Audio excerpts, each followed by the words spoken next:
Hey, what do you say? What's the question of the day? I'm Professor Q, so glad to be with you.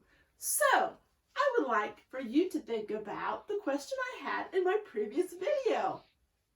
Who lives in a pineapple under the sea? SpongeBob SquarePants! And the question is, did pineapples sink or float?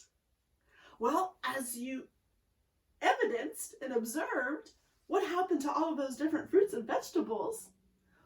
What do you think would happen? And why? Of course, because the pineapple is more dense than the water.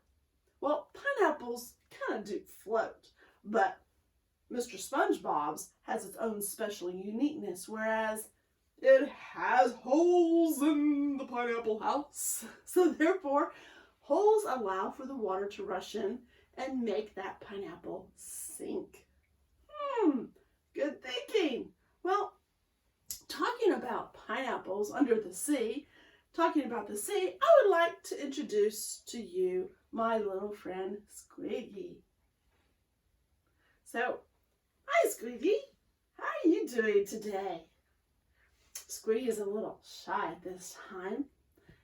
Well, I want to see if Squeaky can actually listen to what my instructions are. Are you ready? Squeaky, can you please go down to the bottom of your little ocean house? Oh, really? Thinking about it, I guess. Let's find out. There's Squeaky go. Well, Squeaky did pretty good, didn't he? Squeaky, can you please go up to the top of your house? Aww. Let's try a trick, shall we? Squeaky, can you maybe float in the middle of your house? Ooh, look at Squeaky go. Oh my gosh. So, why do you think, maybe Squeaky can follow my finger up and down. You ready? Up, down, up, up. Oh my goodness. Well, why do you think Squeaky's doing this? In your science class notebook, write your ideas down of your theory of why you think Squeaky is able to follow my finger and command. Inquiring minds want to know. Okay, Squeaky, I'll let you stay up there for a little while and float a little bit. Kind of like a little jellyfish floating around in the ocean seas. So, I have another question for you. As you can see here, I have a huge 2-liter bottle with 2 different types of liquids in it. And the question I have is, are liquids able to have different densities, just as that of other objects? Well, of course. Why not? Think of honey, maple syrup, liquid, or even oil. Do they all have different types of physical properties? Yes, that make them have different densities? You bet. Let's take a look, shall we, where I have this 2-liter bottle with 2 different types of liquids. I have colored water and oil. Which is on the top and which is on the bottom? The real question is, which liquid has more density than the other? Which liquid is less dense than the other? Ooh, good questions. Using that scientific language. Absolutely, that's what you need to do. Well, let's have a little bit of fun, shall we? What do you think would happen when I place a particular chemical into this 2-liquid bottle? Right now, make a prediction. What do you think is going to happen when I place this type of chemical in the 2-liter bottle? Wow, those are a lot of different variety of thoughts, but those are all valid thoughts because those are predictions. And predictions are completely different than a hypothesis altogether. A hypothesis is that statement, using that prior knowledge of observations to be able to make that claim. Whereas a prediction is, let's just see what we can identify. So, are you ready? Let's count down and see what's going to happen. 3, 2, 1. Ooh, what occurred? Oh my goodness. What are your observations? Do you see bubbles coming up? Ooh, this looks so much fun. Let's put some more in there, shall we?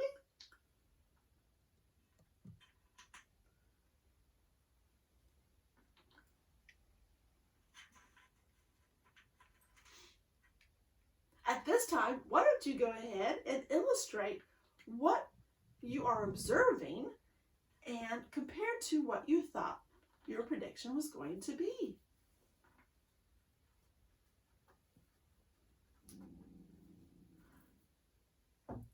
Oh my, oh my. How fun is this? We have the blue liquid, and what type of geometric shape is occurring? Oh my, what's happening? Oh.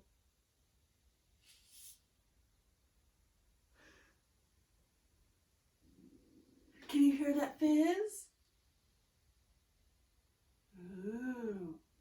So we see that there are actually globulars of the water that came up into the oil, and then they went, whoop, dropped right back down. Some are big globulars and some are fine-tuned.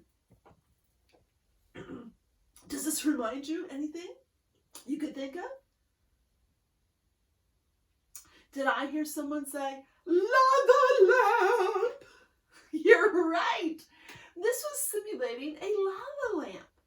And what happened is that when we put that chemical to make a reaction, that water was able to encapsulate the air.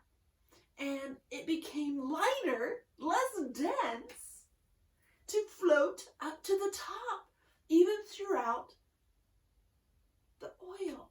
And then when it hit the oil on the top of it, it went boop, and it popped like an air bubble, and it's sinking back down. And you have less dense as that particular glob of water floats to the top. And then when it gains more oil cohesion, it will then get heavier and more dense coming down. Wasn't that so fun?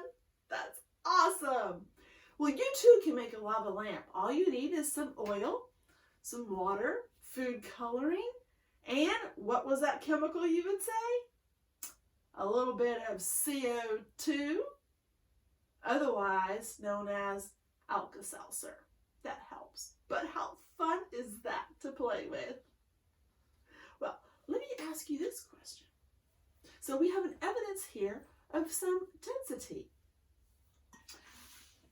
Well, here we have is a wonderful container of corn kernels. And as you notice, that these corn kernels are kind of packed in. But if you can look really closely, are they packed in completely so it's solid? Good question. Well, I'm going to go ahead, and this is a steel sphere, and take this steel sphere on top. I would like for you to please predict, what do you think would happen to the steel sphere when I shake this container? Great response. Well, let's find out, shall we? All right. Here I go.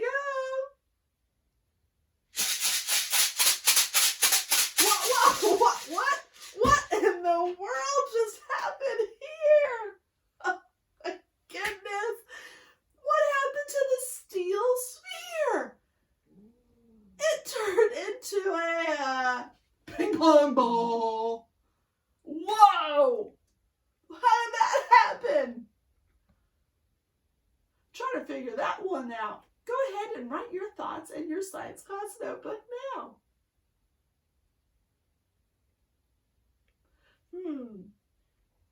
Well, sometimes we don't have answers all the time in science, and we continue to think about our experimental designs. So perhaps in my other videos, I'll be able to give you the answer to what this one was all about. Keep you thinking on your toes. So I'd like to recap if I could. So we love to I heart density. Everyone says I heart density. Well, why would you want to heart density? Because that's a great way to figure out how the formula is for density. Because density includes mass and volume. The amount of mass that takes up a volume of an object. So as you can see, we have a heart. And the top of the heart, if you were to cut that in half, actually represents mass. And the bottom of the heart is going to represent volume. So all of this